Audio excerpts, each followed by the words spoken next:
Thank you very much, Stacy, and good morning, everyone across the United States. Thank you for joining us this morning for our 2022 kickoff of our Business of Dentistry webinar series. My name is Art Wiederman, and I'm a dental division director in the CPA firm of Eide Bailly. I work out of Tustin, California. I've been a dental CPA for 38 years. I'm also a dental practice broker, and I'm very excited to be kind of your host and moderator for our Business of Dentistry webinar series. We have connected with 8 of our wonderful local dental societies here in Southern California, and I'd like to first recognize the executive directors who have gone to the mat and helped us to put the word out for the great information that you're going to hear today and throughout the months of October, November, and December. I want to thank Leah Deshian from the San Gabriel Valley Dental Society, Greg Orloff from the Los Angeles Dental Society, Kurt Thornton from the San Fernando Valley Dental Society, Megan Francis from my hometown Orange County Dental Society, Michelle Schneider from the West Los Angeles Dental Society, Kristen Avina from the Harbor Dental Society, Laura Peterson from the Tri-County Dental Society, and from the Santa Barbara Ventura Dental Society, Linda Lacuzna. So thank you all executive directors for helping us spread the word on this. And today's topic is very relevant to all of our dentists and to our 2 presenters who are just magnificent. And the goal of what we do as dental CPAs and dental coaches is to help you not only enjoy your dental practice, but to be more profitable in your dental practice. And folks, I will tell you that today's speakers, Rick Williford and Nancy Croson, are going to give you information that you can implement Monday morning in your dental practice, and it will help you grow your top line. I do want to share with you before I introduce Nancy and Rick that we have 2 series of webinars that are going on in the months of October, November, and December. So we have a 3-part Business of Dentistry webinar series. November 4th is going to be with Kira Dent, Total Practice Makeover. All of these are on Friday mornings between 9 and 11. And if you want to register for any of these, email me at awiederman, WIEDERMAN at eidebailly.com. And you have to register for each of the individual webinars. So November 4th on Practice Makeover, and then December 2nd, I'm going to do a webinar with Mel Schwartz, who's from our National Tax Office at Eide Bailly, to give you the most recent updates on the tax laws and what you should be doing for tax planning. We're also going to have a 3-part transition series. Many of the dental societies have asked us to provide information for buyers and sellers of dental practices. So on October 21st, which will be the next one, Attorney Pat Wood will talk about the legal aspects of transitions. And then on November 11th, I, along with Dr. Bogdan Madurowicz, will present on the nuts and bolts of transitions through the eyes of a dental broker and a dental CPA for buyers and sellers. And then on December 9th, management consultant extraordinaire Kathleen Johnson will talk about the management consulting aspects of buying and selling a dental practice. So very excited. Just as kind of a prelude before I introduce our speakers, we all know the challenges that are going on in the dental profession.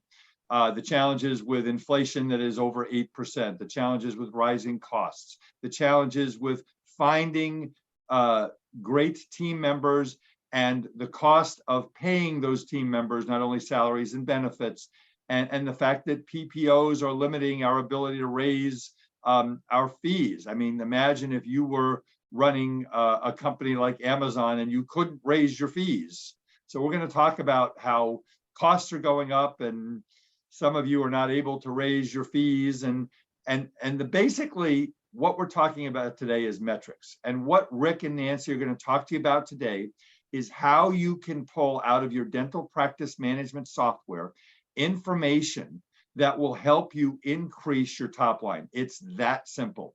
Folks, I've taught for 38 years that you don't make a lot more money in a dental practice by finding cheaper glove boxes or finding a cheaper lab. You make more money in a dental practice by increasing your revenues, and that's what we're talking about today. So what I'd like to do now is to introduce our two speakers. Rick Williford has been a dear, dear friend of mine for over 30 years. Rick and I founded the Academy of Dental CPAs back in 2001. Rick was a dental CPA for over 40 years in his practice in the Southeast. And when he retired, he took his engineering background and formed a company called Dentrix, which I believe is the premier program that helps you pull this information out of your dental practice software. And Rick is going to spend a lot of time talking to you about what you can look at in your practice and increase your top line. And Rick will tell you a little more about himself, and you will find his information to be absolutely, Monday morning you can use it. Let me introduce my other dear friend, Nancy Croson. Nancy Clark Croson has been sharing her wisdom, experience, ideas, and enthusiasm one-on-one and in small and large teams her entire dental career of 40 plus years. Nancy's committed to leveling the playing field for any dental professional that has the desire to reach their next level of success affordably. She is the founder of the Complete Customizable Dental Consulting company, and she is one of the best dental coaches in the country, hands down, because I only bring on the best on my webinars and onto my podcast. What Nancy's going to do here is, I invited her. She's going to balance the analytics and the key practice indicators that Rick is going to discuss with common sense practice management. She's going to be sharing her thoughts. We're calling it her pet peeves and your pain points. So with that said, I'm going to turn the program over to my dear friend, Rick Williford. And Rick, let's make these folks some more money. All right, thank you, Arthur. Let's see if I can make all the magic work here. Oh, Rick, let me jump in one more thing. Yeah. Folks, again, I want to point out that please put your questions into the Q&A as Rick is getting his PowerPoint going here. Put your questions into the Q&A.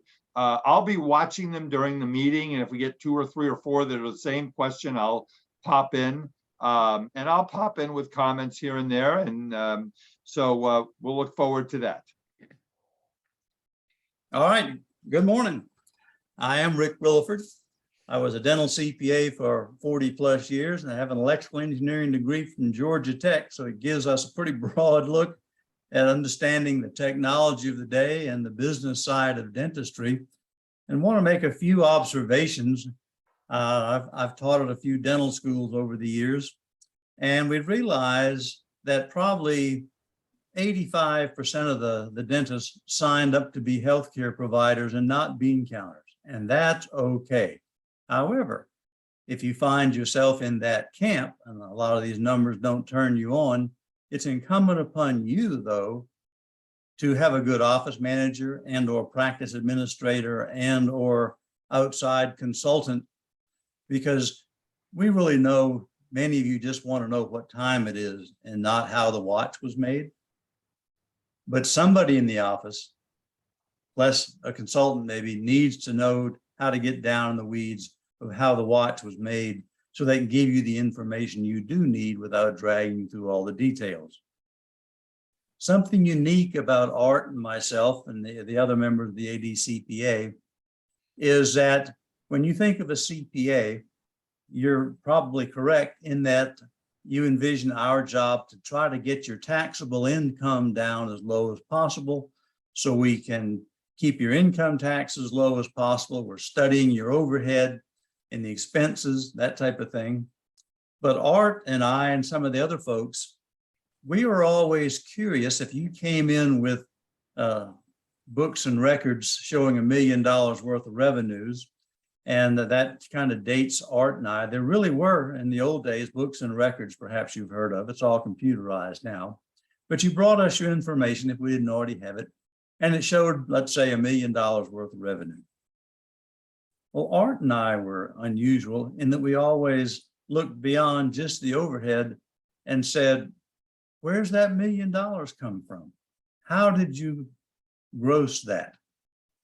Could that have been 1.3 million, 1.5 million if you worked on it? And that's really what we're talking about today is how do we enhance your revenues? As Art said, if you can save $50 a month by buying a cheaper box of gloves, everybody focuses on that, but it pales in comparison if Art's group and I and Nancy could increase your revenue $200,000, $300,000. That's really where we should be focusing. And that's what we're going to be focused on primarily today. And my sidekick, Nancy, she's going to jump in some and talk about fleshing out the how and the why some of these numbers perhaps came to be and what we need to do to fix those. Nancy and I have a problem where we're both chomping at the bit that we have 3 days worth of material if we drill down every conceivable rabbit hole we could. And we only have probably a little less than 2 hours. So we're going to try to contain ourselves, make ourselves give you a little bit of information about a lot of things.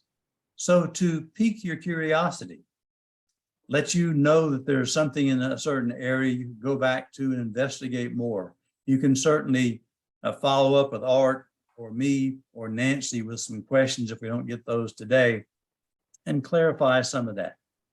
So having said that, I'm going to jump in and have some questions to ask yourself going forward here. Are you making a reasonable profit? Certainly, you'd probably rather make more profit than you are, but is it in fact reasonable? Because you're not going to get rich being a dentist. You've since discovered that, I think. And I have a spoiler alert, 90% of your problem is not overhead. And we'll get to that in a while. Are you busy or are you productive? I would bet 75 to 80% of the dentists in the country, oh, they're busy. They may be working out of 3 chairs for one doctor. But our KPIs are going to look to see, yeah, but are you productive? And could you make some changes to be productive? You've chosen a hard way to make a living. You're working in 9 square inches all the time. And if you start hitting your midlife, you realize, wait a minute, there's a physical component to doing dentistry. You thought you had it made just sitting around all day compared to, being an NFL player running plays and getting beat up all the time. Well, your body is starting to tell a toll. Ask some of the older guys in some of your societies, and they'll warn you, take care of your body. So productive becomes important versus running around with your hair on fire, necessarily being busy. Most of your patients share your dental philosophy. It's sure pushing the rock uphill all the time if you have a lot of patients who don't share your dental philosophy. We'll talk about that. Are you practicing by default, or have you taken the time to practice by design? And by default, I mean, most of us in any small business, you started your practice, you had an office manager, and a couple of years later, perhaps that office manager moved on, a new office manager came in, had some good ideas, you plugged those into your practice. 10 years later, another office manager's come along with some ideas that worked in her office, you plug those in, and you kind of grow like Topsy. There wasn't any cohesive effort with some of your plans to grow by design. And that's where people like Art and Nancy can come into play to take a look at that. And some of the points we'll raise today, how do we practice by design as opposed to just take what's left over? Are you trapped by your location or your demographics? Art will certainly discuss this in his 3-part transition series. But for instance, I had one gentleman, 58 years old, exquisite dentist, but all of a sudden they built the Atlanta airport near him. What do you think that did to his drawing area for patients? Well, they all fled and moved further south down the expressway or wherever they would go. And I kept asking him, what are you going to do to sell your practice someday? Because his numbers were steadily dropping. Nobody wanted the exquisite work that he did, we got one of the foremost demographers to come in and look at it. And he said to the doctor, "Doctor, essentially, you're trying to hang a chandelier in an outhouse. And your environment's killing you. There's nothing much you can do about that." And to his credit, the doctor picked up at age 58, moved his practice where his zip code analysis told him most of his patients had moved to, started over, and was having a ball. And he had a heck of a practice to sell later on. And he was having so much fun, he was still practicing 10 years later. So don't think, oh, gee, is me, awful. You can think outside the box, and that's where Art and his crew can help you with that. Can you pass the Monday morning threshold test? By that, I mean, when you show up at the office on Monday morning, are you still excited to be at work? Are you pleased to know how the day is going to go? Or are you dragging yourself into work? Or any problems exacerbated by 2 or 3 names you see on the schedule, you know, are going to suck the joy out of you and your team for the day. In short, how's your dream coming? By that, I mean, what did you think you wanted your life to look like when you were leaving dental school, the first couple of years in practice? Obviously, those were kind of immature thoughts. You didn't have a lot of information. The world has changed. But I think you had a few good ideas of what kind of dentistry do you want to practice. We have some folks who do high volume dentistry, others do emergency dentistry, others do high-end dentistry. None is right or wrong, but what kind of dentistry did you think you want to enjoy? What team do you want to work with? What kind of patients do you want to work with? And so the picture's gotten a little fuzzier since the early dream, but I don't want you to get too beat up by what life has offered you. I want to show you with your KPIs today, and Art and Nancy can chime in with some areas where you have some room to grow. As you know, it probably takes 3 miles to turn a battleship around. But as one person said, the best time to plant an oak tree was 100 years ago. The second best time is today. So we want to shed light in a few areas. If you're sick and tired of being sick and tired, and you can't really pass the Monday morning threshold test, and the situation you find yourself in now 10, 20, 30 years later isn't really what you had in mind that would be a joyful dental career, let's take a look at a few things. Let's unlock the secrets in your numbers. And again, I'm not looking at your QuickBooks and your overhead and things like that. I'm going to look at the top line. And the quantitative things we can look at for the key performance indicators, KPIs, the monitors. I say practice success could be divided perhaps into 3 columns: patients, production, and profit. And that's how I'm going to lay out the conversation if we go through some of these. If you don't have patients, well, nothing gets done. Let's say you do have the patients. All you have to sell when you get down to it is chair time. How do you use that chair time? That will determine how productive you're going to be on those patients. And then with profit, how much is left over for you and how much are you leaving on the table compared to your standard and UCR fees that some of you haven't thought about in a long time, but I still want that to be the gold standard. But with these 3 Ps that we can measure, there are a couple of Ps that we can't. And that's really Nancy's area. And that is 2 very critical Ps in your practice: your people and your protocols. Protocols being your systems, things like that. Nancy, you want to jump in and add anything about that? Simply to say, Rick, that people, it's not as predictable as numbers, obviously, because it's about behavior, people's mindsets.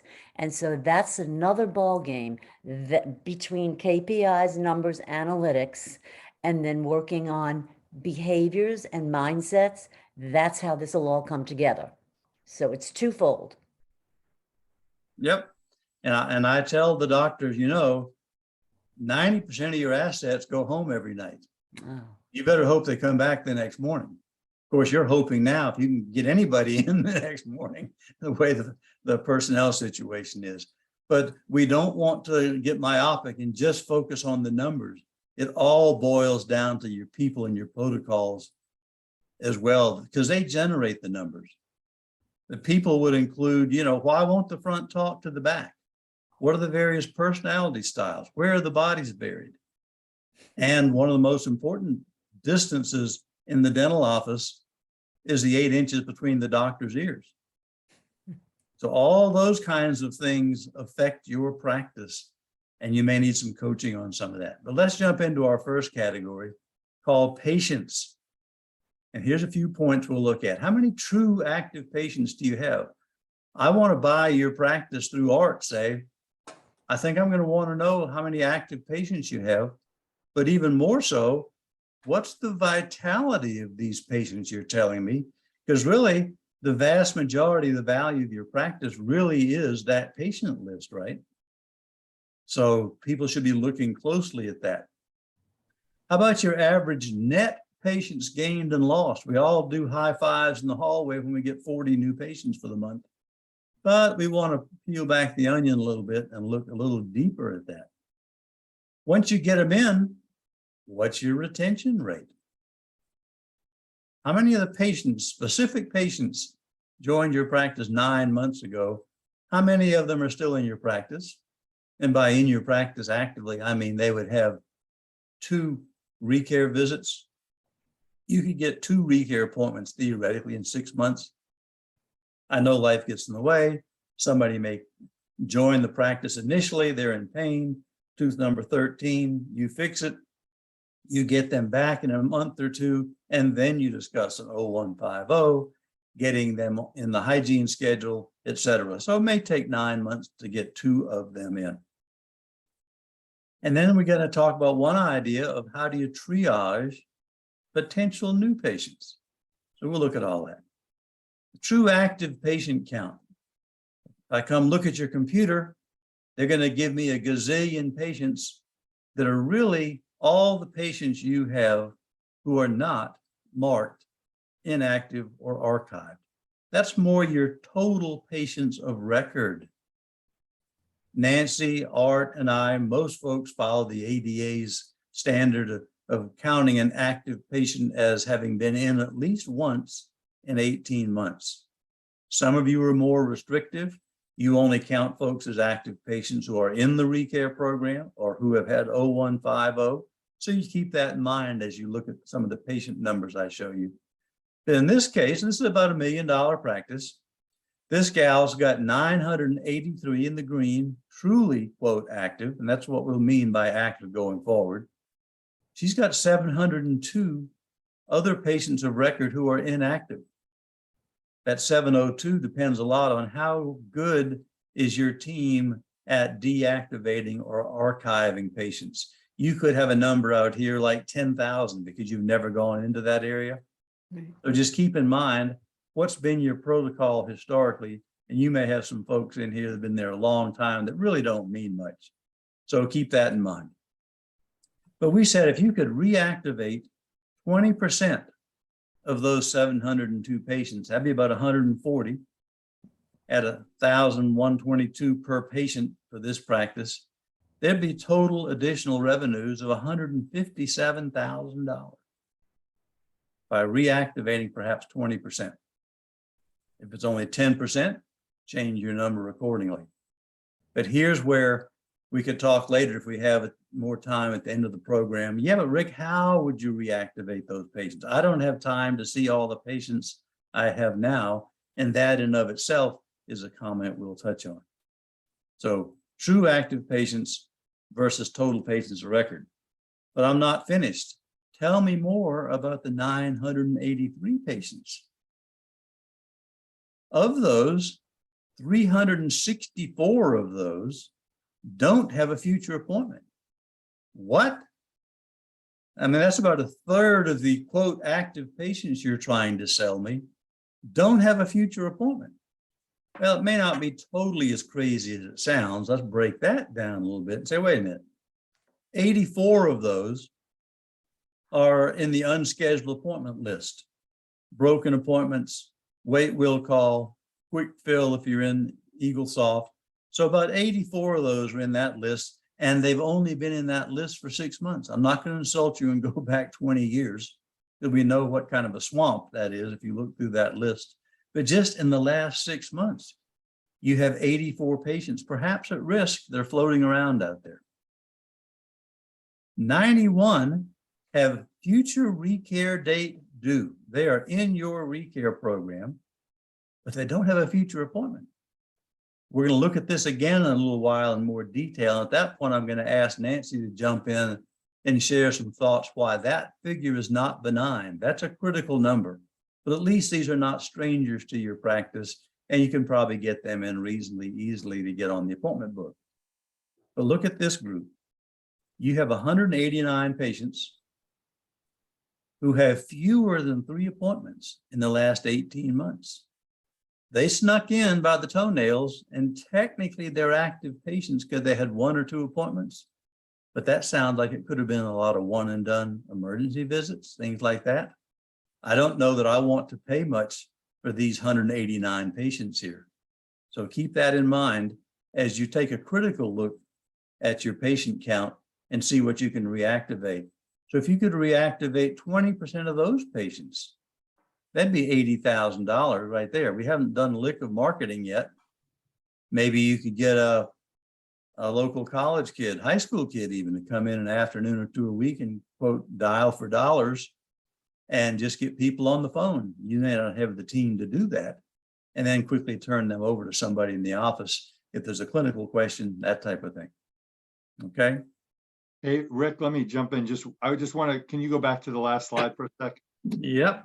I just want to clarify one thing, doctors, is the $1,122 per patient. What we do is we take the production for the last 12 months of the office, and we divide that by that 983 active patients, and that is the average production generated per active patient. So for every one of those 364 patients that we can reactivate, so if we reactivate one of them and they come in, the average of these patients that that are really active and we're seeing is $1,122. I mean, this is what we talk about in the profit leaks. And folks, you won't get this out of Dentrix or Eaglesoft. You need one of these types of programs, and that's what these programs do. And we'll talk more about that. But I just wanted to clarify where the 1122 came from. Good point. And so let's take a look at your Recare program and the vitality. And I'm showing you the height of the column here, month by month by month, is your number of total active patients. Remember, almost 1,000. But the red shows you how many of those active patients have never, ever been in Recare. Again, that's not benign, because Nancy and Art and others have told you that probably 50, 60, 70% of your restorative and operative diagnosis came through the hygiene department. The local jeweler would give their left arm to have guaranteed floor traffic every 6 months. Well, that's what you have with the Recare program, a chance to take another look, see what's going on in your patient's life, et cetera. And so these are not benign, and we need to work on those if possible. The gold is people who've been in your practice in Recare, but they're delinquent over 12 months. Purple is delinquent, but less than 12 months. And the lime green looks to the future. And this tells you how many patients have a future due date, but no Recare appointment we talked about. And then the solid green are the folks who are current, quote, in good standing. And I've never admitted this to Art, CPA to CPA, but as a CPA, I really hate numbers. I like pictures. The reason is, notice the pale green is shrinking. Somebody had a prayer meeting back here in January and started knocking heads together. And hey, guys, we need to change our verbiage at the front desk to get those folks scheduled. On the other hand, look at the purple here. It's growing a little bit. more and more folks are getting a little delinquent. And when you ask a professional like me and Art and Nancy, well, how come so-and-so?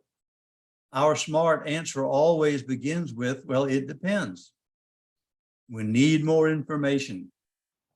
Maybe they're getting delinquent because you're doing a poor job of following up. You don't have the right kind of patients in your practice, or maybe you don't have enough chair time, or you have extra chairs, but you got no hygiene body. So all those things are unique to your practice that you would want to dig into, and somebody like Nancy would dig into. This dotted line is showing you month by month by month what percentage, using the right-hand scale, of the patients did get pre-appointed. Now notice this scale didn't start till 80%. Sadly, some of your scales may start at 50% because we'd like to see it in the 90% plus range. And it's fun to look at it month by month by month. And here's where maybe the prayer meeting was wearing off and we need to hit the wheel another lick and discuss, or we have a new person at the front desk or whatever, because it dropped a little bit, but still it's pretty darn good in the high 80s. And Nancy wanted to comment some about why these patients with a due date but no appointment out there, that number is not benign either. Nancy? Well, I want to go back a moment and mention that it's a lot easier to reactivate patients than it is to acquire new patients. So keep that in mind when we talk about reactivation of patients, because we don't know, and we don't want to assume, we don't know the reason why we haven't seen them, but many dentists feel, I understand that 18-month time frame, but many dentists feel even if it's 2 years, those patients haven't gone anywhere else. They haven't gone anywhere else. So also remember that the patients that you reactivate, happy patients refer people. So it isn't just the loss of the patient who isn't coming in as far as reactivation. Reactivate them, get them in, make them happy. They talk about you again. It's cyclical. This entire, everything's connected. So I wanted to mention that about the new patients, that it's about reactivating patients, and it's easier to reactivate patients than to acquire new patients. So that I definitely want to say. I also want to say, and I'm going to jump a little bit ahead of myself about this pre-appoint number. I believe that 90–95% is not realistic. And if team members feel stress about getting those pre-appoint numbers up to 95%, there's a possibility that they're going to pre-appoint patients who they know may not show, who possibly are in the military, just so that the numbers reflect what they're being told needs to happen, 95%. So pre-appointing patients that may not show because of this number, 95% that we have to reach that, I don't think it's realistic. I think that we have to back off a little bit and get realistic about who we can pre-appoint. But the most important thing about pre-appointing in my mind, when I peel the onion, is that pre-appoint drives patient retention. And if a team doesn't understand that, they're trying to reach that number, 90% pre-appoint, 95% pre-appoint. But the real reason is for the patient, because once they get out of that cycle of every 3 months, every 4 months, every 6 months, and they're out of their cycle, and your patient and your schedule is packed, is saturated, now they're out of the cycle, that's not good. So please remember, it's very important about patient retention. Pre-appoint drives patient retention, and I don't believe that we have to strive for that 90–95%. However, these are things that need to be discussed with the team. Right. I don't want to leave it to each team member to have to come up with this. If a dentist believes in this and what I'm saying, then have a meeting and get team input. It's very powerful to work together. Right. And this brings up a good comment. I oftentimes tell audiences and clients that, believe it or not, I hate averages. When the ADA, for instance, may say, well, the average doctor produced $350 an hour last year. Well, first of all, how did they define production? We're going to talk about that. And wasn't that a mishmash of all kinds of practices, Medicaid practices, PPO practices, fee-for-service practices? That number is kind of meaningless to me because I tell folks, look, if you put your head in the oven and your feet in the refrigerator, on average, you feel pretty good. But what did that do to the outliers? Your feet and your head may not agree. And so to this specific point of Nancy's, for your practice, what is reasonable? So we're not artificially chasing a number and putting that stress on the staff. We have a couple of practices who purposely don't pre-appoint. They don't want their schedule cluttered out there. I'm concerned, and I agree more with Nancy, that just like if you don't pay your taxes on April 15th, Art's not going to throw you under the bus. The IRS, frankly, doesn't really care, but what do they care about? They care that you at least file an extension. And why is that? Because that lets the IRS's computer know you're still alive and they can track you down. And so that's an advantage of having pre-appointments, even for airline pilots, maybe the military. Put a placeholder out there and agree to call them in 5 months and renegotiate. What's your actual schedule look like? So yes, all these quote averages and benchmarks are very practice specific. So don't get blown away with what national statistics and surveys show you, because you don't know what's involved in those numbers and they don't know your practice specifically. So how about net patients gained and lost every month? I did not say new patients gained and lost. I said net patients. So let's look at this average per month. This is for about 6 months for this practice. We had new patients, 29, first time seen in the practice, 5 reactivated. That's an attaboy for the front desk. So that's fantastic. We're jumping up with 34 patients, new quote in the practice for the month. But then somebody like Art or Nancy comes along and says, but wait a minute, guys, you lost 23 patients and you inactivated 8 patients. You only had a growth of 4 net new patients. This is where the rubber hit the road. If you really were getting and keeping 40 and 50 new patients a month, you'd have knocked out walls a long time ago to add more operatories. So phased out patients, a term we use. We don't want to use inactivated term because that's a technical meaning in your practice management system. But these people were active, but now they've passed outside of the 18 months. So they haven't had an appointment, say, in the last 19 months. We phased them out. We're saying, what if we could reactivate 20% of those patients? Here's another $61,000 in additional revenues without doing any kind of traditional marketing. But let's look at the figures month by month. This is kind of fun. The green is the new patients.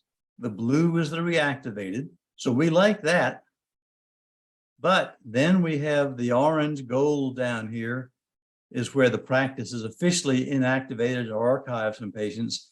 And here's where we use some artificial intelligence to pick up phased out patients. Nobody is looking at this. And just think, rather than get 45 new patients a month, but lose 45, think of all the time you wasted in the chair and the PPE equipment and things like that, supplies. Think of all that time that was wasted. And where did these patients come from? Who let them in the practice? Well, you did. Maybe we need a better way to triage who gets a coveted hour of time in your practice. So I'd rather have you show 15 to 20 solid practice building patients, but lose very few, because I tell folks all this turnover is about as productive as trying to eat soup with a fork. And this is part of what's driving you crazy and got you busy out of 2 or 3 chairs but not necessarily productive. Let me show you something that applies to any kind of business, whether it's a dental supply rep or you as a dentist, that the 80-20 rule we talk about is not benign. By the way, if you want to show off at your next cocktail party, you could use the proper name, which is the Pareto Principle, which is the vital few versus the trivial plenty. And let's see what that looks like. You've seen this over the years. If somebody said, why don't we divide your practice into, say, 5 groups? You get the A group, the B, the C, and the D. And this is based on percentage of profit in the practice. And here's the E group. It turns out that your A patients, they account for 80% of your profit. They show up on time, they pay their bills, they accept whatever treatment you propose is appropriate, etc. 80% of your profit comes from these folks. We want more A-type patients. Look at this, B plus C plus D together only account for 40% of your profits. And there's at least one CPA in the crowd that said, wait a minute, 80 plus 40 is 120% of your profit. What does that mean E must be then? And they're costing you 20% of your profit. This is that patient that comes back for their 10th adjustment.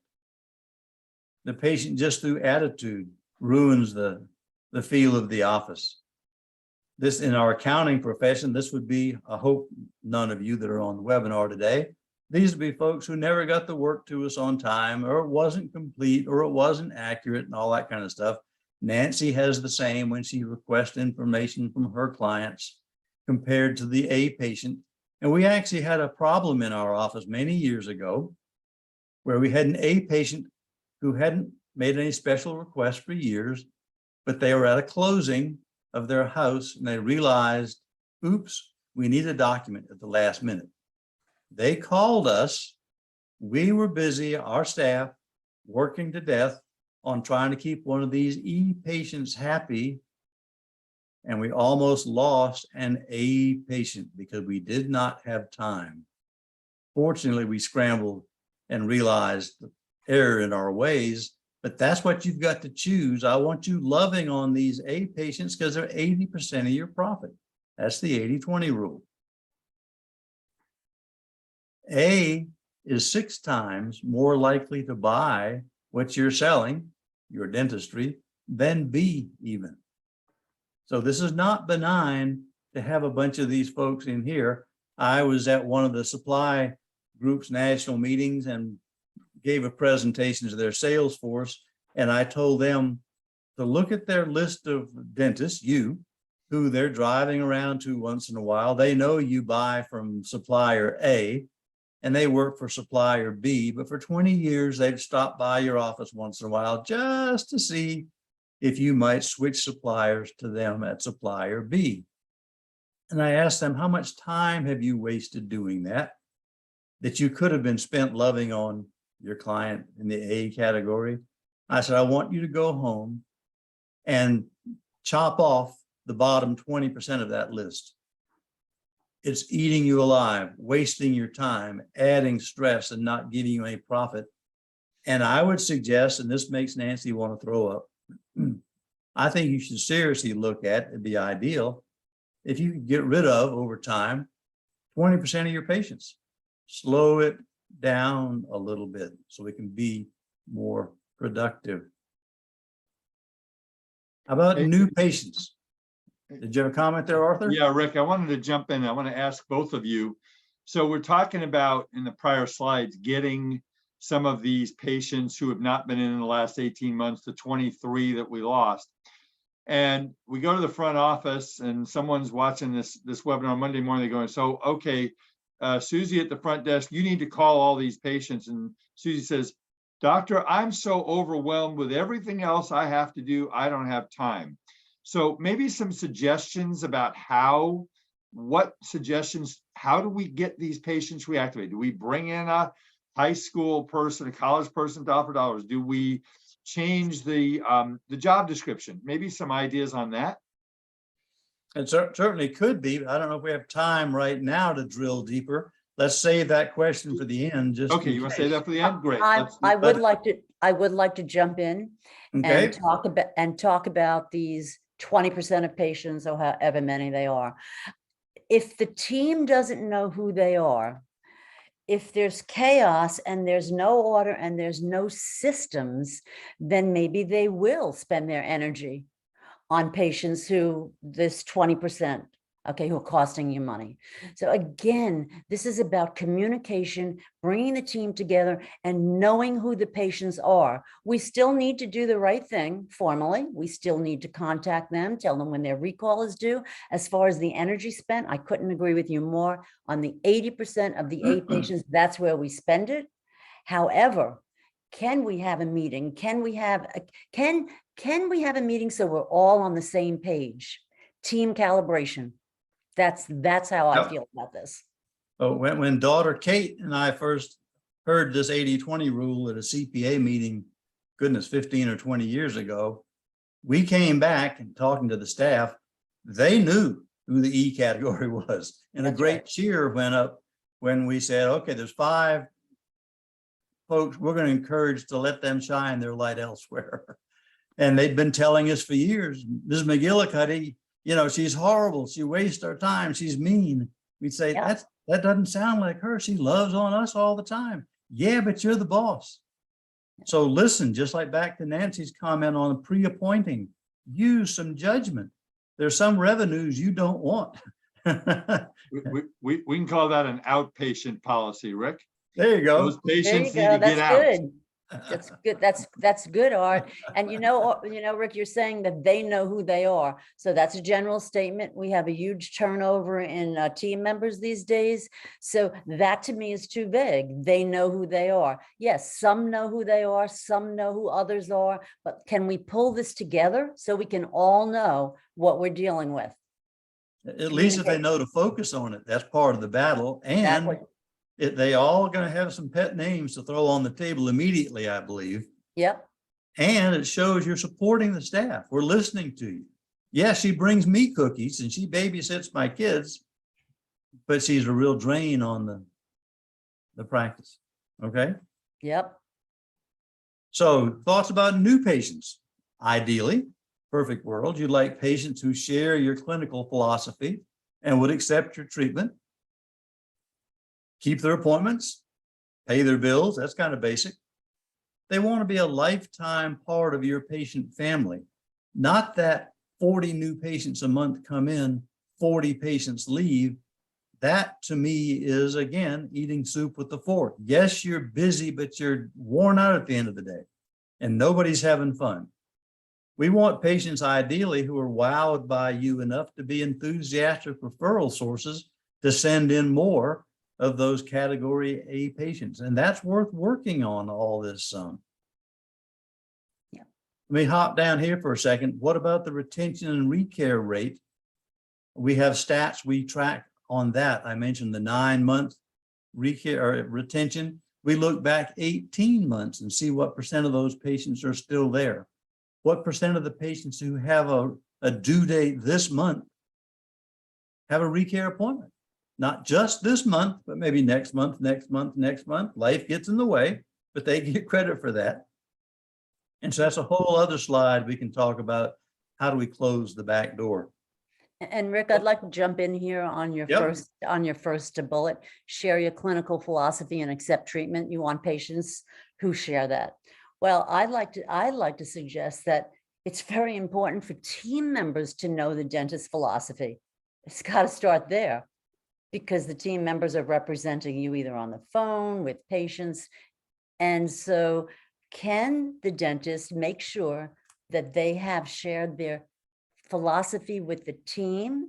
And then it'll be a little challenging to share it with all patients coming in, new patients. So a mission statement, a plaque in the reception area that simply has 1 or 2 sentences, but basically says what your clinical philosophy is, that would be great. But first, the team needs to know. And again, that's another team calibration meeting. That's a meeting to share with the team what my philosophy is, how I like to work, what my ideal schedule is. So every time I jump in, it's kind of about communication, but isn't it really about communication? That's how we're pulling all this together. Yep. So somebody suggested perhaps use teledentistry a little differently than clinically is thought of. And that is if Joe calls in, and you may want to insist that all new patients have a teledentistry interview first. It may not be that the doctor wastes time, so to speak, on all these calls, but somebody, the nicest person in the office with some clinical background, meets Joe. And Joe, yeah, I see your image here. We won't really know what's happening till you get here, but yeah, it looks like the doctor's probably going to need to do some work there. And Joe, let me tell you about our practice here. That was 1/3 of the purpose of the teledentistry call, was to, in fact, collect some information. But the second third was essentially sell Joe on your practice. Talk about what you're doing for HIPAA and all the COVID and the filters and all the things you've been doing, and maybe a little tour of the office, so that it will answer the question, if I want to buy what you're selling, why should I buy it from you? So that's the middle third. The third part is, though, for essentially to triage, is there really a fit for Joe in our practice? Joe, I mentioned that the doctor may think you're going to need a couple of crowns. We don't know what kind of crown you'd be needing if that's the case, and that's the doctor's job to do the diagnosis. But just in full transparency, wanted to let you know, and probably most folks don't even realize they're different kind of crowns, but our crowns range from, like, I don't know, $1,200 to $1,600. And then you stop. If Joe nods, that means essentially we'll continue on. But if Joe turns white and about passes out and says, what? 2 exits back on the expressway, I saw a huge billboard that said I could buy a crown for $400 at some practice. Okay, well, Joe, that could be at some practices, but we find with the labs we use, the materials, the care and time we take, it's really about $1,200 to $1,600. Hopefully, Joe will vote himself off the island and not plan to make an appointment to come in where you'd have wasted an hour of chair time before you came to that same conclusion. And Nancy, I think you had some concerns and thoughts about that approach, or things to take into account. I think teledentistry is fantastic. I think it's only going to expand. However, I also feel that a one-on-one, eye-to-eye, knee-to-knee meeting with somebody is very different than a teledentistry appointment. So again, your famous words, I love them so much. It depends. So you use some common sense. And you know what they say about common sense? It's not that common. So I don't want to put teledentistry into one category because I think it's fantastic. However, sometimes, often, meeting someone and starting to develop a relationship, but the basis of a good relationship is trust. And that can't happen over a Zoom meeting. Sometimes it can, but not always. So again, it depends. It depends on who's ever taking these teledentistry calls and meetings. They have to make a good judgment call. Yeah, I was thinking this would especially apply perhaps where there's a grotesque round peg into a square hole where he thinks crowns are $400. I wouldn't begin to talk about treatment plans and what you need specifically. I was counting on the shock factor. If he can't get past that initial hurdle, we're wasting everybody's time, most likely. So you're testing the water. I completely get it. And sometimes it'll work and sometimes it won't. Yep. Again, that's a judgment call and sometimes a gut sense, and people who have been in this industry for a long time have it. Yep. Horse sense. Art? Yeah, I mean, the other thing that you can look for in this initial conversation, whether it's on a Zoom, on a teledentistry call or in person, is the words, well, I only want to do the dentistry that my insurance covers. that tells you about the patient. And is that the type of patient that you want in your practice? Because we know what insurance covers. And the Right. answer is not much. Right. So that's another thing I think, guys, that we should listen for. And if they have the medical practice philosophy of, well, I just hand them the magic card and everything is taken care of except my $20 copay. If that's their mentality, because most people go to a medical office more than they go to a dental office, then we have to decide as a team and a doctor, and Nancy and Rick as your coaches, is this the type of patient we want? Because they're not going to accept comprehensive care. They're going to accept what the insurance pays. Yep. Right. Well, unfortunately, that may be complex enough. You can't ferret that out until they get there. Right. I'm trying to keep them from crossing the threshold in the first place and setting you up with an ethical dilemma of having to see them, spend that time, et cetera. But certainly, if anybody can figure out a litmus test to identify that kind of patient in the beginning, that'd be fantastic. Again, I think it's up, Go ahead, I'm Nancy. sorry, it's up to the dentist to have some guidelines to understand what's happening when these calls come in and to have a guideline. And if you want that to take that litmus test, fine, but with some guidelines. Yep. Okay. Oh, go ahead, Rick. All right. So I was finished talking about patients. We're going to get on to column number 2, the pillar of production. Art, have you had any questions pop up there that we ought to address in the patient area yet, or should I continue on? No, keep going, Rick. We got about an hour left and we want to get to everything. We're doing great. All right. Is anybody awake out there? Can you tell? All right. Production. First of all, what does production mean to you?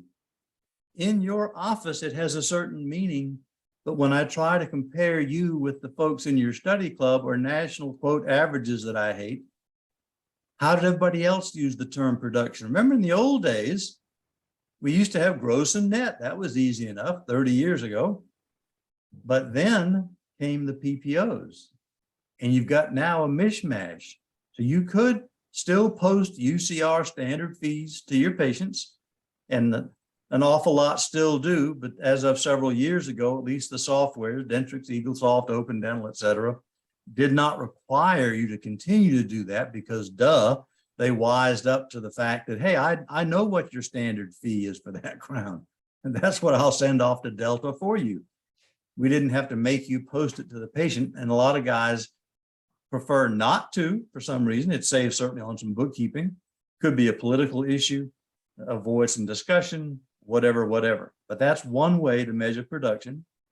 That's the gold standard we'll talk about in several cases that's still to be used statistically, maybe not in your practice per se. But then you've got the net PPO fees. If your standard fee for a crown is $1,200, you know the PPO is only going to pay you $700. Who are we kidding? Let's just post $700 and save that huge write-off when the EOB comes in. Frankly, consultants would love to have had everybody stay with the standard fees to force you to make that huge write-off from $1,200 to $700 to remind you how much you're leaving on the table. But a lot of offices stop doing that. A little spoiler alert, our software is going to rub your nose in it anyway because we're going to compare your standard versus your PPO fees, we'll see in a while, and remind you what you're leaving on the table. And so there could be a combination of UCRs posted for fee-for-service patients, net PPO for the PPO patients. And so we coined a phrase called posted fees. Here's what you post in your practice. And on the software, we remind ourselves, the consultant and you, hey, in this office still posts standard fees to the patients. That's what posted fees means to them. No, in this office, there's a combination where they post net PPO fees for bookkeeping ease. And so we call that posted fees. So when you say, hey, we had a $5,000 day yesterday, everybody in your office knows that means that's what you posted to the patient ledger.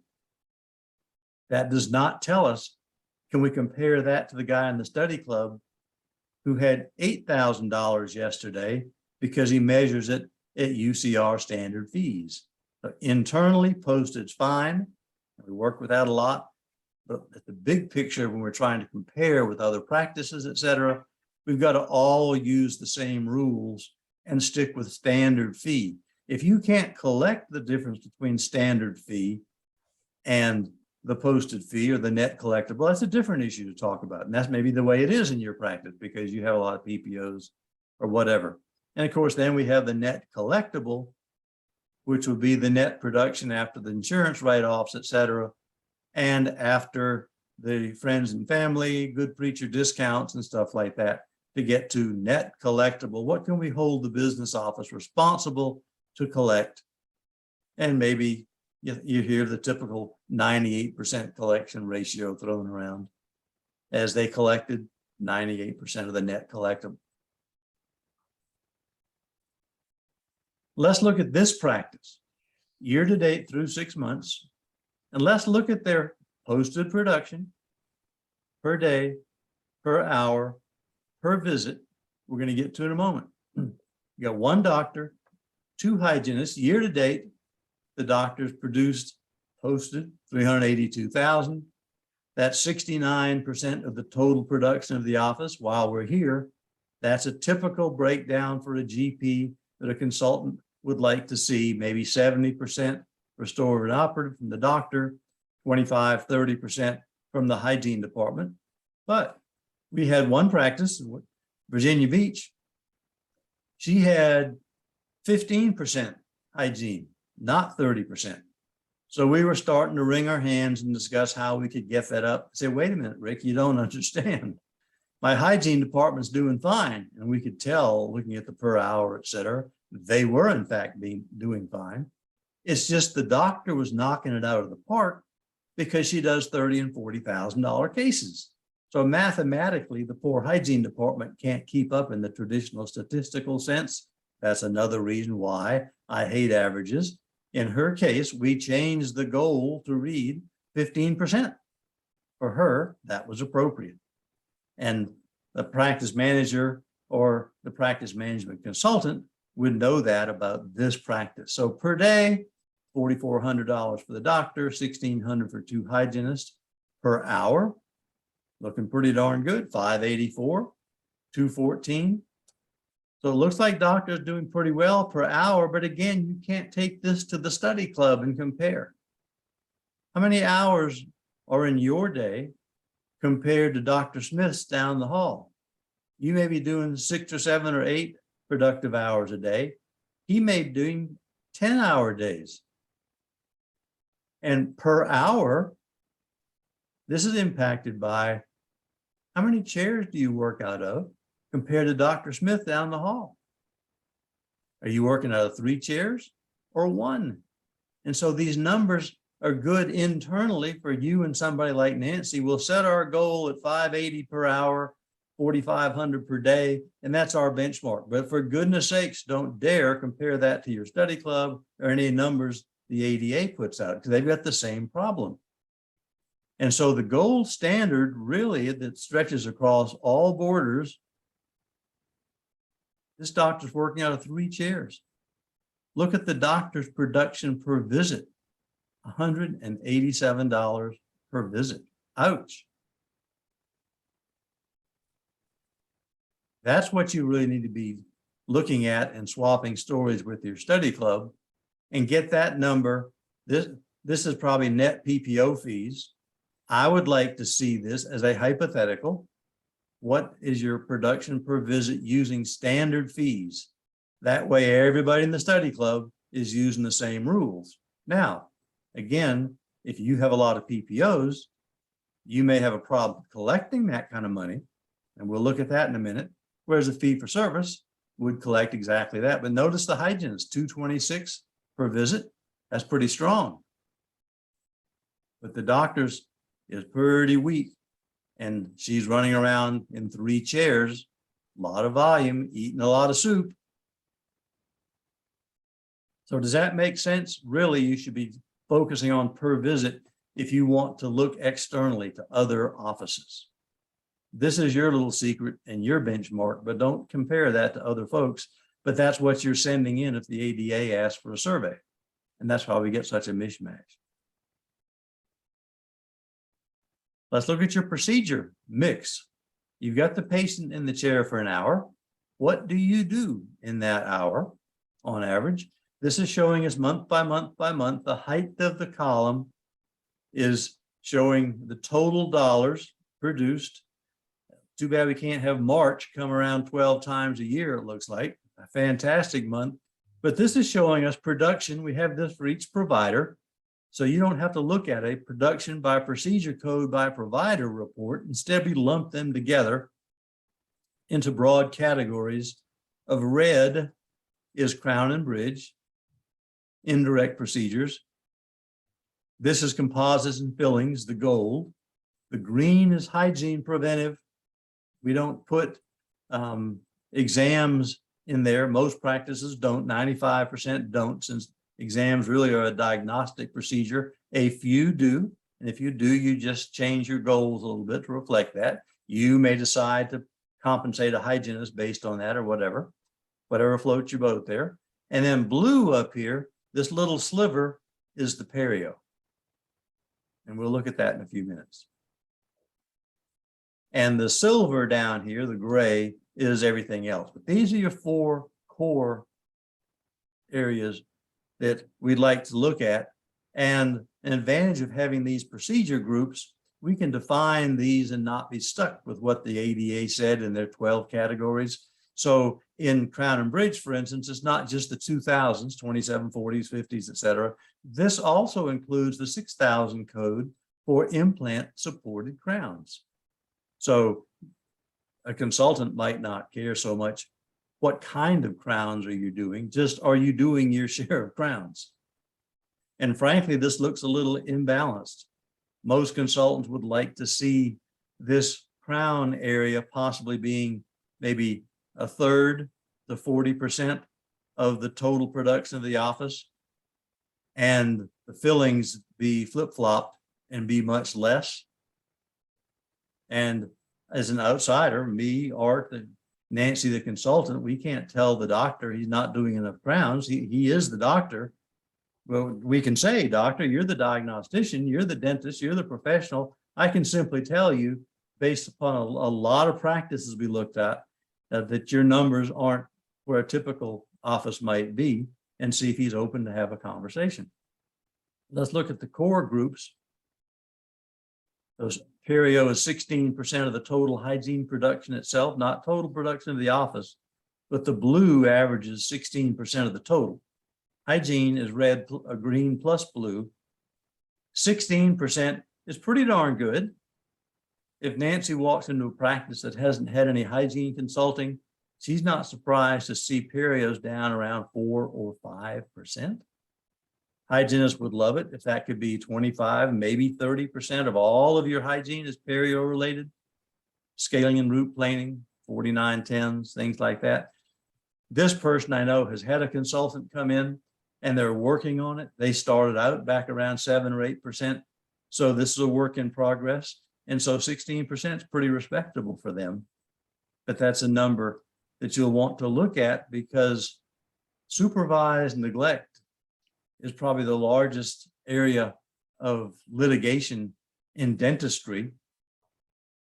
And if one of your patients who's been with you for 20 years, twice a year, every 6 months, they finally move across country to somebody in Kansas or wherever, get a new dentist and start doing some probing, and he happens to have a son-in-law who's a hungry lawyer, you can say, whoa, did your dentist ever mention these pockets I'm finding here or any gum issues?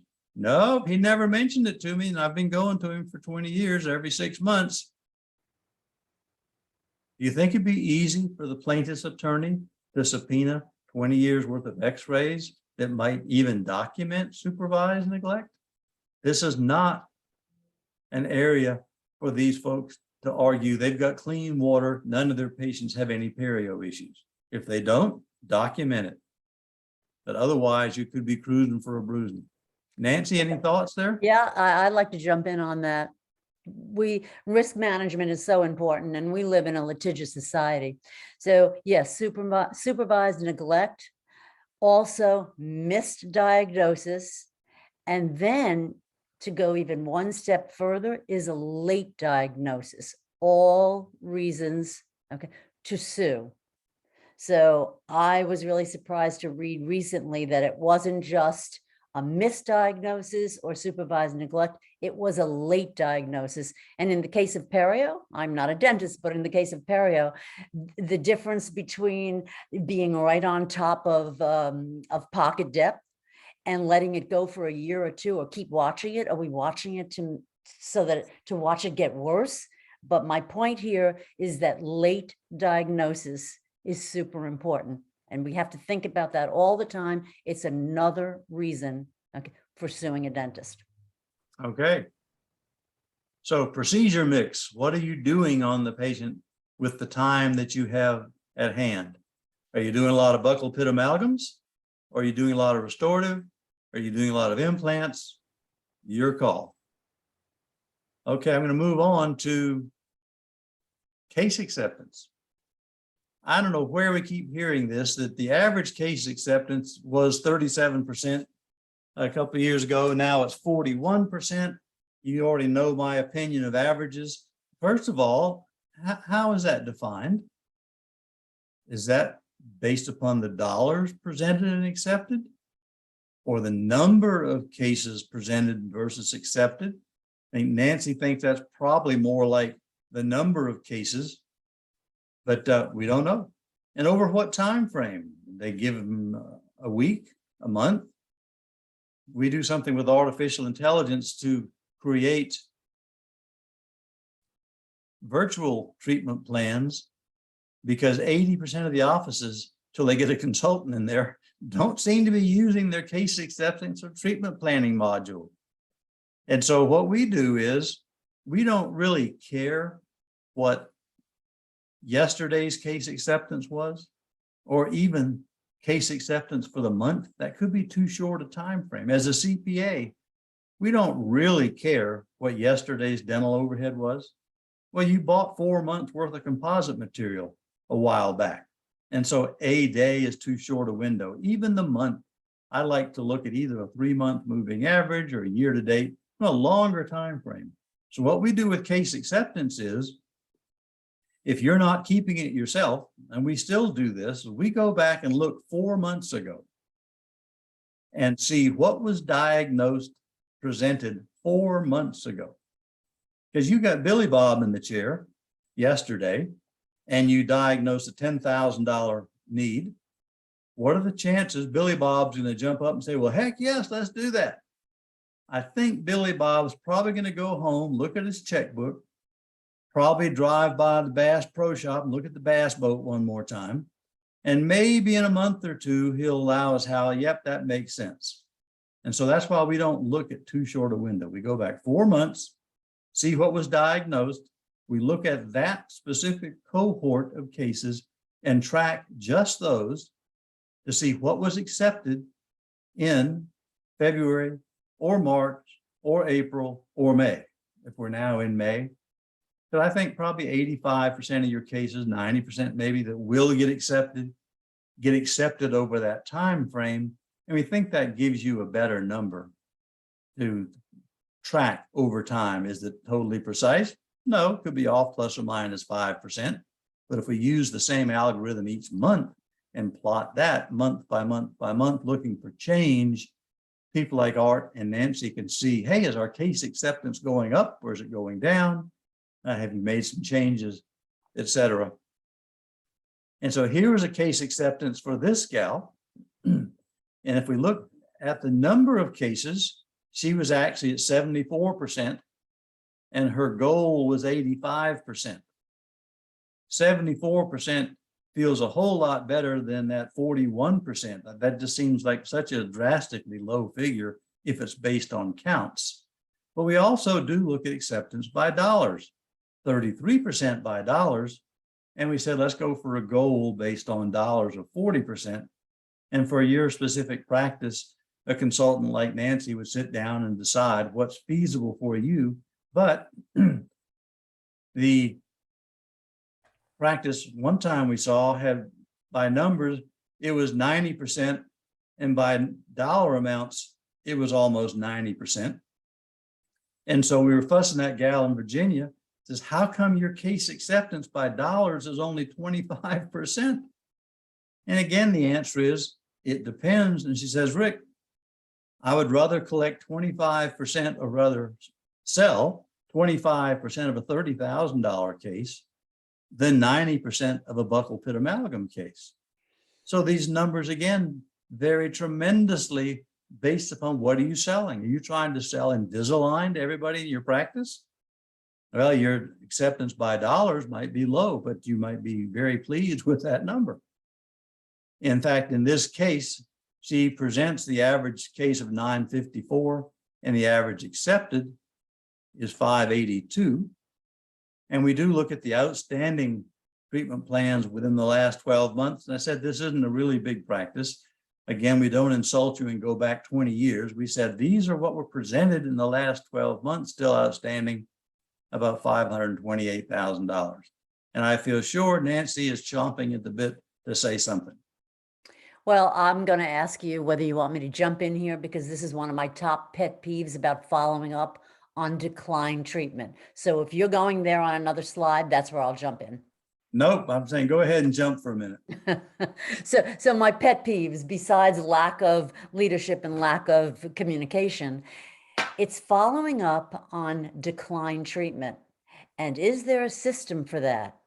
So again, understanding the why, and here's the why, because if the dentist says you need number 14 crown, and the dentist leaves and the patient does not schedule, and the patient says to the hygienist, it doesn't really hurt. It's not bothering me. It doesn't hurt. I'm just not going to schedule.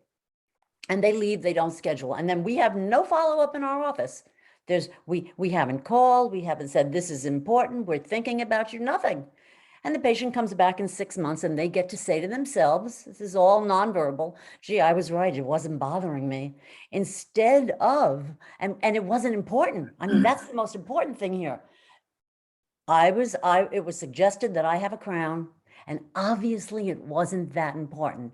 And that is a huge failure on the part of a practice, not to follow up on decline treatment. It's because what you're saying non-verbally to the patient, instead of today, it's the most conservative and least costly that this treatment will be, and then expand on the reasons why.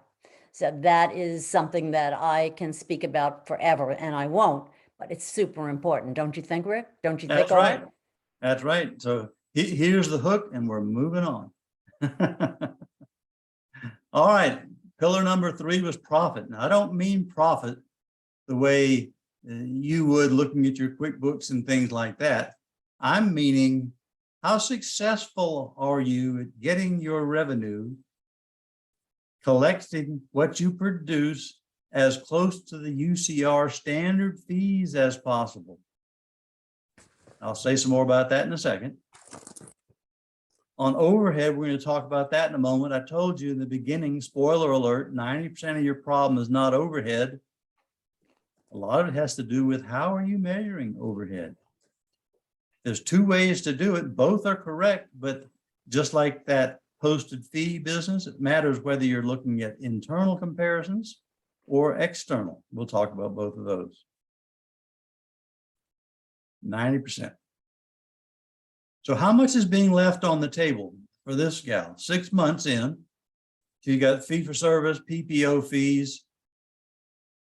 She had about $669 gross at UCR, but she had collectible at $449. Big difference there. And here's the problem. The largest expense in your office, if you're dealing with PPOs, never appears in your QuickBooks. And it's this number right here, the insurance write-offs. 28% of the revenues was written off for this practice. That varies depending on how much of your production is done with PPO. She has a pretty nice chunk of fee for service up here, 38%. But 28% was write-offs. You add these two together, that's like 57% of her practice is actually being done on PPO patients.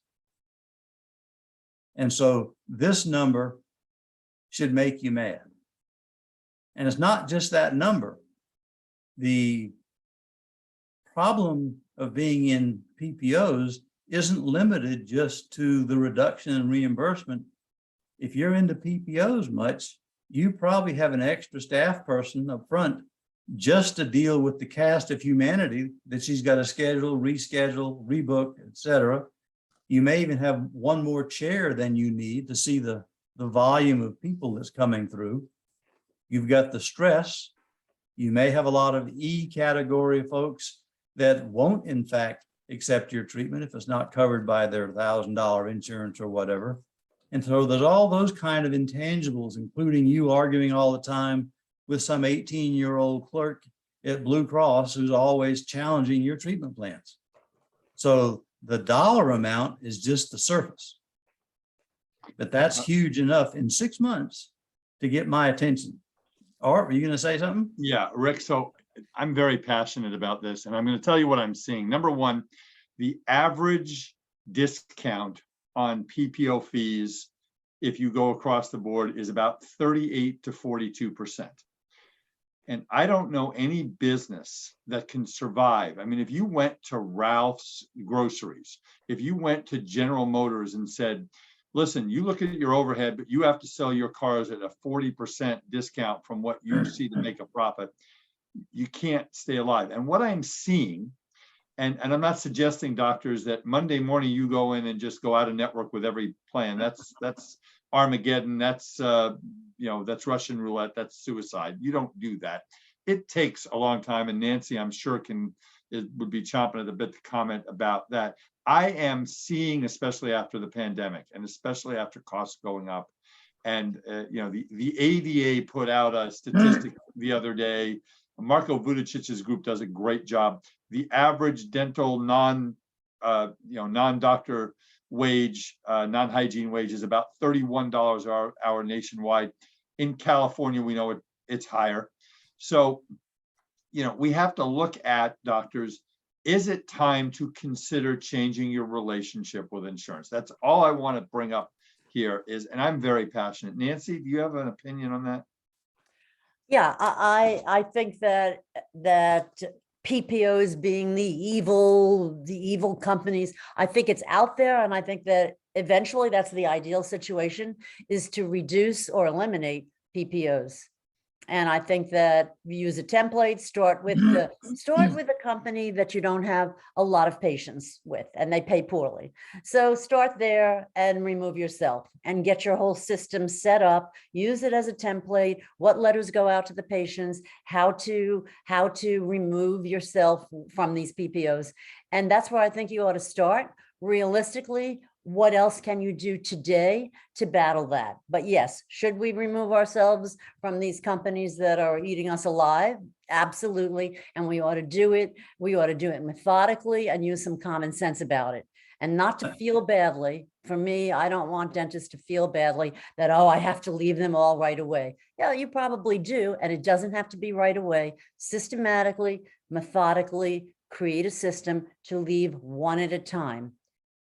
And here's a tool we use called our PPO analyzer, or PPO wizard, that we show the practice how much are they leaving on the table. So for instance, Aetna, here's what you think you produced with Aetna, or this practice did year to date, say $65,000 at net Ppo fees. Here's where I was saying, I'm going to come back and rub your nose in it and say, yeah, but that would have been $95,000 at your standard fee. And of course, it's not a one-to-one comparison. You can't just flip a switch and say, well, I'm not a fool. I'll go ahead and get that $95,000. So, but here's what's motivating you perhaps to try to get Aetna off your back, et cetera. As we talk to folks, Nancy has case studies. Art has case studies. A couple of things. One, the patients love you more than you give yourself credit for. Your patients are already driving past 10 other dentists to get to you. If you have Delta or Aetna, they're not stupid. They're going to use it, but they're not, believe it or not, coming to you because you have Delta or Aetna, unless they came to you solely because you were listed in their insurance plan book and things like that, which is probably the weakest reason of all to have them coming to you. And they may not be in that A and B and C category. If that's the case, if they can get a cheaper price elsewhere, they're gone. But we talked to one of the gals at ADOM, practice administrator. They went through a program of communications, as Nancy and Art were suggesting, for 9 months to 12 months, talked to every patient. They did drop Delta. A year later, 81% of those patients were still in the practice. You could have lost, what, Art, 45% of the patients and broken even and go home at 3 o'clock if you want to. But the vast majority stayed. And I'll bet those are the ones you have a good relationship that you want to have stay. And that happens time after time after time.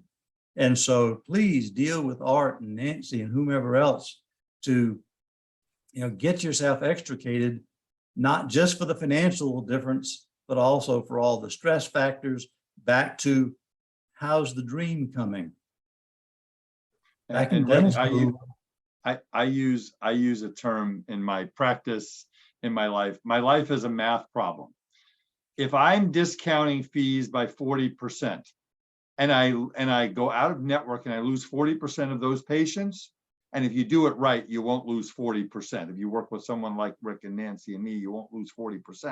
But if you lose 40%, you're going to get the same revenues and you're going to work 40% less. It's a math problem. The math works. Yep. And with one of Nancy's clients that lost or got out of the PPOs and pretty quickly realized, oh my gosh, I'm losing a ton of patients here. We said, yes, but doctor, go back and look at your production per patient visit. It was 2 or 3 times higher on average because you got rid of potentially some of those E kinds of patients dragging you down or didn't give you time to sit with the patient for an hour and a half, do a treatment plan instead of shooting from the hip. And suddenly you started selling more $3,000, $5,000, $10,000 cases maybe than racing around amongst 3 chairs. So believe it or not, it can be done because there are other people ahead of you down the road who have done it. And then Nancy and Art can coach you in that area. But this is a great tool. Yeah. We show you how many patients, et cetera, the profitability, et cetera. Go ahead, Nancy. Absolutely, Rick. That office, we had been talking about leaving PPOs for about 7 years. And I stayed on it. And only until the doctor made the decision. The doctor needed to make the decision. Once that happened, it took 4 years to leave all of the PPOs. And these doctors were committed. They spoke to every patient along with team support. And they have done better. So they are, as our Linda Miles says, work smarter, not harder. And that's what happened in the office. It took time. It took a lot of time, but when the doctors finally made the decision, that's when it happened. I want to make one comment too. I heard a statistic a while back at a lecture I went to. 74% of the reasons, doctors, that patients leave your practice is the likability factor of your office. If they don't like you, if they don't like your team, if you have a hygienist and an assistant and a doctor in the room and the doctor leaves and the hygienist and the assistant are sneering at each other or they're not backing up what the doctor does and patients don't like you, they're going to go to some place that they like. And that it's trust and caring. Yep. Mrs. Smith, Absolutely. we care about your total health. And if you build that trust and caring with every patient in your practice, it's going to make changing your relationship with insurance so much easier because they're going to say, wait a minute, this is a non-issue. Don't worry about it, doctor. I'm your patient for life. Absolutely. And Art, the same number goes for patients. Do not sue dentists that they like. Yep. Yep. Yep. Problem is, I'm saddened to think that maybe only, say, 25% of the practices are qualified to go fee for service. By that, I mean, you've got some marvelous technicians out there, but they don't have the people skills to do, as Art and Nancy have said. At the dental schools where Kate and I would teach, we tell the class, to the professor's dismay, I'd say, now guys, I can tell you today who's going to be successful 10 years from now when you roll me and the professor in our wheelchair and everybody's leaning forward. I said, it's going to be the B and C students. What? And so the guys with the A++ triple margins, I said, guys, you're fantastic technicians. The patient does not know or care. It's the guy having the parties in the hall, buying the pizzas and the beer on the weekends that are likable. They've certainly got to be very good dentists, hopefully, but they're not necessarily the best in the class. But that's common sense. Who do you deal with? What professionals do you deal with? Where do you buy your shoes, your car, or whatever? And so you've got to give them a reason for the wow factor to like you, drive past those other dentists. And that's where I said, if I'm going to buy what you're selling, why should I buy it from you? You can trust us. You can tell we care about you. We're not going to oversell you. We're not going to game the system that may have to happen in PPO offices to recover some of that 40% that's lost.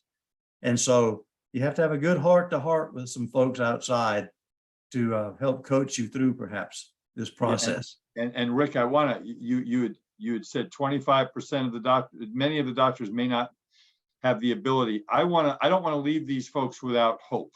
Nancy, you can teach verbal skills to people, and if they are open to it, they can change the way they communicate with their patients. Is that right? Yes, for me, everything is about desire. How does a dentist make it through dental school? How do we make it through challenging situations? Desire and resolve. So yes, you can teach verbal skills. We can teach anything, but the desire needs to be there, and not just for the dentist and for the team. So yes, and sadly, the patient doesn't know about your excellent clinical skills. They only know how you make them feel. But we have to deal with reality. That is reality. So right. that's our focus. You don't have to be a Johnny Carson or a Jay Leno or Kimmel. You don't have to be the life of the party. Right. But just be at least reasonably pleasant, and don't ignore that that's important, and think in your ivory tower, you've got the best crowns on the block. And be authentic and be trustworthy. That's what people are sorting for. Their radar is out for authenticity, sincerity, and listen. For sure, listening. And doctors, if you let your patients know that you care not only about the health of their teeth, but their total health. Real quick, my dentist 15 years ago was asking me how I was sleeping, and I wasn't sleeping well, and he diagnosed my sleep apnea. I've been sleeping with a CPAP, and my dentist saved my life. And you guys are more, you're more than fixing teeth. You're about a better life, a better job, a better relationship, and a better self-esteem. And if you don't believe that, you need to believe that. Agreed. Yep. All right, so I'm going to jump on the next topic here, looking at revenues and fees. We do a profit leaks analysis that formally presents all these things I'm showing you. You can go back and manually do much of what I'm showing you, which is fine. I just want to bring it to your awareness. But we do have a profit leaks report I'll talk to you about in a minute. And we grabbed 10 sample codes. And in this case, we looked at the 80th percentile, supposedly in the office zip code area. And we showed $25,000 loss being short of the 80th percentile just on these codes. And remember this at the bottom, you can increase your fees all you want. Delta is going to yawn and say, big deal. And so we applied the change above only to the 43% of the production that was fee for service. And that was $25,000. And so we do this to get the conversation started. Your practice is different. What's the proper percentile, et cetera, but just showed for this practice, that's what we wanted them to head for. Because remember, if you use one of the national fee survey companies, they purport to giving it to you to the nearest zip code, but it's really only the first 3 digits of your zip code. And in Atlanta, probably one zip code with the first 3 digits covers a radius of 50 miles. Do you think there's different parts of Atlanta that might be across the tracks that might have different fees from you? And that's why I said, certainly don't settle on the 50 percentile, because there's a lot of garbage in there, unknown. So shoot for the 80th, maybe the 90th, and we can at least get it somewhat close. Connecticut, where Nancy had a practice, is not going to be the same as Alabama, but don't think this is what folks are charging within 5 miles of you. Okay?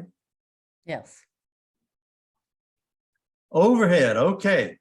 Are you going to measure overhead on collections or production? 99% of you are measuring it on collections because that's what QuickBooks does for you. It starts with the collections because that's made to do a tax return. The IRS doesn't care about your production. QuickBooks doesn't care about your production. So it's easier to base it on collections. But let's look at this situation. I've got 2 doctors, both collecting $1 million. One doctor has dental supplies of $60,000. Or 6%. One doctor has dental supplies of $90,000. He is walking around mad at his dental supply company. They're taking advantage of him. We're not buying smart, et cetera. And they said, wait a minute, you may be measuring it wrong. And I was thoroughly grossed out when a national presenter consultant allowed us how he now sees dental supplies running close to 9.3%. 9.3% of what? You've got to be a critical listener. So look at this situation. The left guy is fee for service. He produced $1 million to collect $1 million. If we force the PPO guy to look at his UCR fees, 1.5 million, keep in mind that production creates overhead. Collections has to pay the overhead. I'm not discounting that. That's not improper. But if you'll take his production, his $90,000 dental supply, and divide that by the gross, look what happens. Shazam. He's right at 6%. He's just measuring it wrong because he's measuring it on collections. If he goes back with his CPA and says, hey, I don't mind the fact we're basing it on collections. That's easy. That's what QuickBooks shows us. But in there, start thinking your benchmark should be maybe 9%. Stop trying to get a hernia and getting it down to 6% you heard about in dental economics 30 years ago, or fussing at your supply rep. It's still about 6% based on production. So if you're going to compare to other people, you've got to, again, use the UCR fees to create these ratios in your study club. It's useless for you to use $1 million as a PPO, the guy down the hall $1 million at fee for service. You've got totally different overhead. And a lot of accountants actually put both the production-based and collection-based in the P&L. And we have that in Dentimetrics to show it to you both ways. I don't have a dog in this fight. I just want to make sure you understand. Don't go shoot your supply rep until you understand how the math works here. Any thoughts, Art or Nancy? You're absolutely right, Good. Rick. I mean, I'm good. Yeah, you can't. I mean, wouldn't it be nice if I could go to Shine in Paris and say, well, hey guys, I'm only collecting $1 million, I'm producing $1.5 million, so I can only afford to pay you the 60,000. It doesn't work that way. What do? Say to your team, well, I'm only collecting 60% of what we're producing. I can only pay you 60% of your salary, or I can only pay 60% of the rent. That's the problem with the PPO model in an inflationary situation that we have right now with costs going up, PPE. I mean, this is This is the message, doctors. And these webinars for you are a call to action. At some point, if the pain is bad enough that you're not making enough money, and you say, I'm not a numbers person, I don't understand this, I don't know what to do, here's an opportunity with the folks here, or whoever you work with, okay? But we can help and look and say, here is what you can do. We can help you make that top line higher, which is going to get you down to that 6% on dental supplies and down to that 18 to 20% on your team costs. So this is, my life is a math problem. I go back to that and I stand by it. And this is a great example of how this works. But this is why you hear ridiculous figures like, well, average overheads now is 82%. I remember in the old days it was 60% or whatever. No. That's because they're measuring it wrong. Every practice has a different percentage of fees coming from PPOs, and you're comparing apples and oranges and cantaloupes. Get everybody to state their numbers at standard UCR for this conversation in your study club or the dental society, and then compare. And I think you're going to be pleasantly surprised you're not as bad off as you think. It doesn't help your bottom line any, but at least you know, and why I mentioned in the beginning, 90% of your problem is not overhead. You're measuring it wrong, or if you're like General Motors and you build a factory to build $2 million cars a month, and you only build 1 million cars, well, your overhead's going to be through the roof. You're not utilizing all your overhead costs, your fixed expenses, your building, your staff, et cetera. So you're perhaps underproducing in reality, and you're measuring it wrong, maybe. All right. So let me move along here. Yeah. As I said, when we added all these up for this practice, we had $837,000 of net leaks. That's after her write-offs. And I'm saying, hey, if some of this is pie in the sky, even, I would challenge which of the points I made is wrong. But even if we only discovered 400,000 of that, that's not pocket change compared to a box of gloves, right?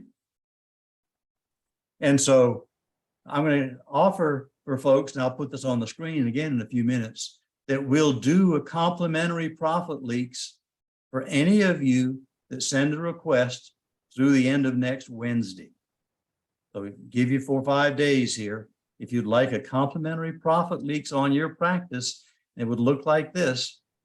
Shoot me a note and I'll repeat the email address and phone number again in a few minutes. However, for a moment, all of what we've done so far is showing you where you are and where you might be able to go, but it doesn't give you any of the how. And it's sort of like in football, you know, you've heard it said perhaps that defense wins games, but offense sells tickets because it puts points on the board, adds the sizzle. And so I wanted to mention there's a second part of this that we go into the offense with a smart huddle with an online component of the Dentrix program. And here's where we're showing you not just the schedule for the day, but we're showing you 12 alerts across here for each person. They're missing information. SRP is outstanding. They're not confirmed. I'd like to know that tomorrow, say in advance. How about the lab not received? Hey, it's the birthday, et cetera, et cetera. And so we have these alerts down here for each patient. You could run this the day before and put everybody on notice. Hey, Johnny's got a birthday tomorrow. Hey, there's a new patient. Be sure to smile. Oops, lab's not here, et cetera. We also out to the right show some opportunities for each person. We look to the future here. How delinquent are they? When was their last continuing care? Nancy has since beaten up on me since we took this picture. We have another column we added in here. When's their last FMX or PAN? Since those might only happen every 3 to 5 years, might be overlooked. And we show you what's the family accounts receivable and what's the family's outstanding treatment that was presented just in the last 12 months. And so while you've got Mrs. Jones in the chair, Sally Jones, she thinks she just came in for a regular appointment, but somewhere in the conversation, somebody can say, Sally, we noticed your family has an outstanding balance of $243. Would you like to clear that up while you're here? And as is always the case, it's the spouse that's not there. So, oh no, Fred at home, my husband takes care of the checkbook. And of course, if Fred's in the chair, his wife takes care of the checkbook, right? I said, well, would you give Fred a nudge when you go home? Oh, sure, no problem, Doc, be happy to. And by the way, and here you've got to be careful with what's your protocol with your HIPAA. That by the way, we told Fred 4 months ago that he needs 2 or 3 crowns. We've not heard back from him. So while you're nudging him, could you ask him about that? Because those are not benign. They're going to kind of only get worse as time goes on. So look what you just did. You did a delinquency analysis. You did a collection call, and you did a sales call with no threat, just stating facts. And that is going to blow your numbers away to have this every day in that smart huddle. And Nancy, what's your thoughts about the importance of a huddle? I know that's a hot button for you. Oh, my. It's a very hot button. And I want to speak about your program in particular. I don't even sell myself, but this I have to. I would be remiss if I did not speak about this. So a lot of dentists, a lot of people have a negative feeling about the huddle, even the word huddle. So how about you have a daily organizational meeting? Don't you want to be organized for the day, and so that everyone's on the same page so that your day can be more efficient? And I would say everybody would say yes to that. So this piece, this huddle, this organizational piece is so imperative. Dentists don't want to have the meetings. A lot of times it's because it may cost them a lot. And let's just take an example. You have 10 team members and a half hour of their salary is $12. That's low. And that's times the full week. That's $120 a week, or $120 a day, $600 a week, $2,400 a month to have a huddle that people don't show up to, who isn't auditing it correctly. And I really get it. I really do think that that's a waste of money. So don't waste your money there, and use Dentrix, their smart huddle, because everything is already done for you. The audit is done. And I love this because of artificial intelligence, and we don't have to deal with human error. And if you find 2 or 3 FMXs that weren't going to get done in the month, it would pay for this. This is very affordable way to be very, very organized. I believe every office ought to be using something like this. Is there an overdue? All the things that are audited that we should be auditing are done for you right here. Overdue balance, continuing care, outstanding treatment, medical alert. Has the appointment been confirmed? I can't speak enough about this, and I can't speak enough to this. If you walk away with nothing else from this webinar, I believe this is a take action piece right here. Do yourself a favor, find out a little bit more. Rick is going to give complimentary demos on this, and add this to your practice. This Rick's program is a reality check, and he also speaks to benchmarks, which are ideal. And then you work where you are, how to get to ideal. Have I missed anything about this very important piece? So let's not call it a huddle if that's offensive. Call it whatever you want, but get organized. And as the owner of the practice, you're the leader. It's your responsibility to help your team and help your practice be organized. Yep. So that's the offense is going to put points on the board. That's going to really get your revenues going, and you'll need that even more if you're slowing it down, getting rid of some of the PPOs, and now have to run a practice not based on volume, but quality contact with each patient, getting treatment plans accepted, larger dollar amounts, etc. As I mentioned, I'd like to do a complimentary profit leaks. If you're interested, get a hold of me by the end of, say, Wednesday. And dentimetrics.com is the website, and Rick at Dentimetrics is the email, and there's a phone number. And you're going to get a link to a copy of this whole program and the handouts that will have that information. And I think Nancy wanted to do something similar for you. Go ahead, Nancy. I do. And do I have a couple of minutes to talk about PPOs again? You better Sure. talk fast. Talk Okay. fast. We're running out of time here. Well, this is what I want to say. I want to say that instead of thinking I have to get out of all the PPOs and this is what I need to do and it has to happen overnight, how about working with what you do have? Because the first thing people do when they get a new medical or a dental plan is they look to see whether their doctors are on their plan. And so that's a natural thing. So if you're not on the plan, that's another story. Okay. How about the 25 patients that you may be getting that you weren't going to get? They're not all horrible patients just because they looked to see if a dentist is on their plan. So verbal skills and training team members and a mindset that patients will actually spend more than their $1,000 calendar year deductible. And that mindset's super important. I know that they will present it in a certain way. And does the team and does the patient have the thought about the mind, about the body-mouth connection? Is optimal oral health important? Is it important to the team? If it's not, they can't even sell one of your treatments then, because they don't even believe it. Yep. So Well, that's all the other rabbit holes we can dig down into. Yeah, well, that's something that you Again, can do, yep. that you can do this instead of doing nothing because you can't get out of all the plans. Let's Right, have right, alternatives. right, Yeah. sure. So here's what Nancy is offering if y'all are interested in getting in touch with her. And I'll speak about this 1 minute. This is a consulting program. This is the same program that I go into practices with. Okay, Linda Miles is the advisor and the mentor for this program. She knows every word. She said she hasn't seen anything like this in sliced bread.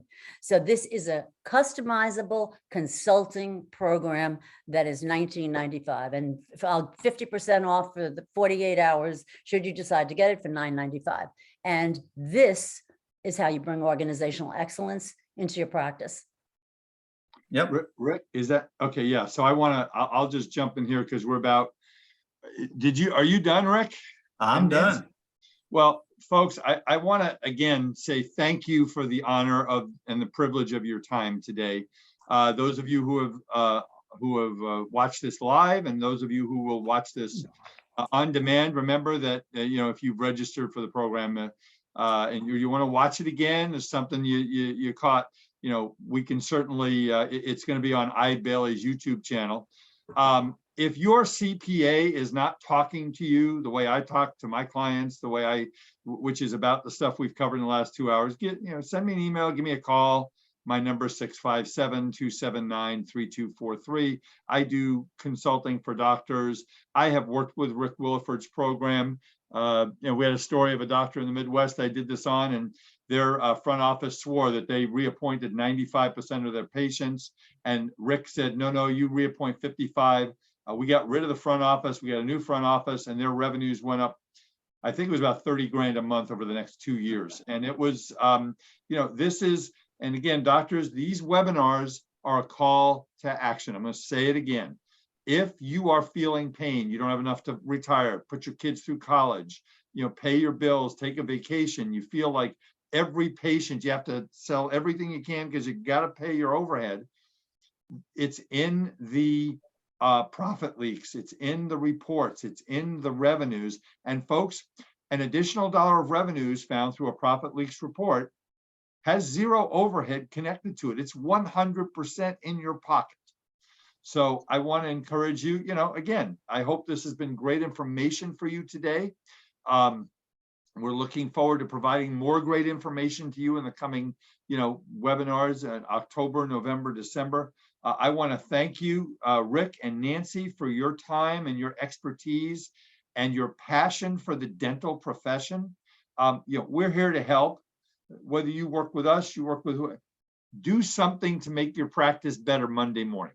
Okay. Hopefully this has given you the opportunity to do so, and we will hopefully see you.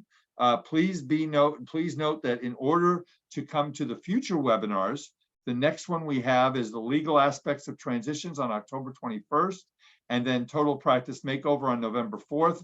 You have to register. So, send an email to awiederman@eidbailey.com and go ahead and register. Any final comments, guys? Final comments, Rick and Nancy? No, thank you for having me. It was a pleasure, and I think your last sentence is correct. Take some action. Do Get something. Do one if the thing. office managers have not seen this today, get them to look at this. Yeah. And And if you perhaps have some of your And if study. you have a good office manager, doctors, they're going to say, why didn't I find this 10 years ago or 20 years ago? Let's go. Let's get this practice going. And maybe at some of your study clubs or even the dental societies broadcast this for a meeting on practice management. Yeah. And the other kinds of topics that Art does that they don't normally go to the trouble to do practice management. Docs seem to love clinical meetings, of course, that's their bread and butter, but get the word out, because as usual, the folks that most needed to hear this probably aren't here. All right. On behalf of our 8 wonderful dental societies here in Southern California and the doctors around the country that are listening, thank you again for attending, and hopefully we'll see you on October 19th and in the webinars in November. And have a wonderful, wonderful weekend, and God bless all of you. Thank you. You too. Okay, bye-bye, guys. Bye-bye.